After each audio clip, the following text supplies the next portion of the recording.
అందరికీ నమస్కారం. నేను మీ గోపాల అయ్యంగార్. శ్రీమతే రామానుజాయ నమః. ఏమండి, ఈరోజు కృత్తికా నక్షత్రం లేదా ఉత్తరా నక్షత్రం లేదా ఉత్తరాషాఢ నక్షత్రం, ఈ 3 నక్షత్రాలు కూడా సూర్యుడి యొక్క నక్షత్రాలు అన్నమాట. మరి మనకు ఆ రోజు ఉదయం లేచాం, అర్జెంటుగా ఇంటర్వ్యూకి వెళ్ళాలి, ఫ్లైట్ ఎక్కి ఎక్కడైనా బయటికి వెళ్ళాలి, ఏదైనా గొప్ప ఒప్పందాలు ఉంటాయి, అగ్రిమెంట్స్ ఉంటాయి, ఏదైనా లావాదేవీలు ఉంటాయి, భూముల అమ్మకమో కొనడమో ఇల్లు కొనడమో మాట్లాడడమో పెళ్లి చూపులకి ఎవరిని వచ్చారేమో. అంతెందుకంటే ఒక అమ్మాయికి చక్కగా ఐ లవ్ యూ చెప్పాలనుకోండి, మరి ఆ రోజు మంచి రోజు కాదు చూసుకోవాలి కదండి.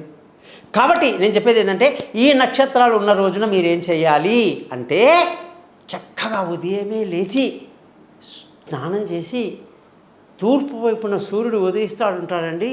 చక్కగా చూస్తూ ఆ సూర్యుడిని చూస్తూ నమస్కారం పెడుతూ ఆదిత్య హృదయం సూర్యాష్టకం అనే మంత్రాలు ఉంటాయండి.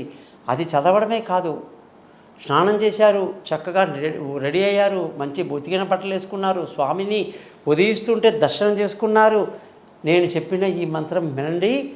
జపా కుసుమ సంకాసం కశ్యపేయం మహద్యుతిం తమోరిం సర్వపాపగ్నం ప్రణతోస్మి దివాకరం. 6 సార్లు చదవండి. ఆదిత్య ఉదయం సూర్యాష్టకం చదవడం మర్చిపోవద్దు.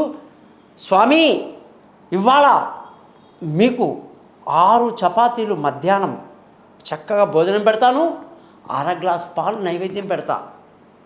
నేను అనుకున్న పనులన్నీ సక్సెస్ చేయండి స్వామి అని దండం పెట్టుకొని, ఒకవేళ మీరు బయటికి వెళ్ళాల్సి వస్తుందేమో, 12:30కి మీరు ఉండకపోవచ్చు, స్వామికి ఏమో లంచ్ టైం అయిపోతుంది, బాగా వేడిగా ఉంటాడు, ఆకలేస్తుంది స్వామికి, మరి సూర్యుడికి అన్నం పెట్టాలి కదా, ఆయనకేమో చపాతీలు చాలా ఇష్టమాయే.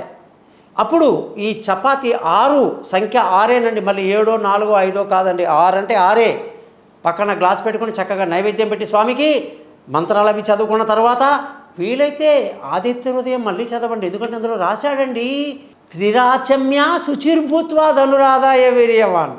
3 సార్లు ఎవడైతే శుచిగా స్నానం చేసి నన్ను 3 సార్లు చదువుతాడు అంటే 3 సార్లు ఆయన 3 అవతారాలు ఎత్తుతాడండి. సూర్యుడు ఉదయ భానుడు, మధ్యాహ్న భానుడు భగభగ మండుతాడు, సాయం సంధ్యలో ఉన్న భానుడు అస్తమిస్తూ ఉంటాడు.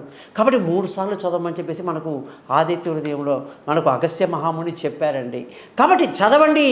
మధ్యాహ్నం చక్కగా నైవేద్యం పెట్టిన తర్వాత ఆ పాలు మీరు తాగండి. ఆ 6 చపాతీలు ఆవుకు తినిపించండి.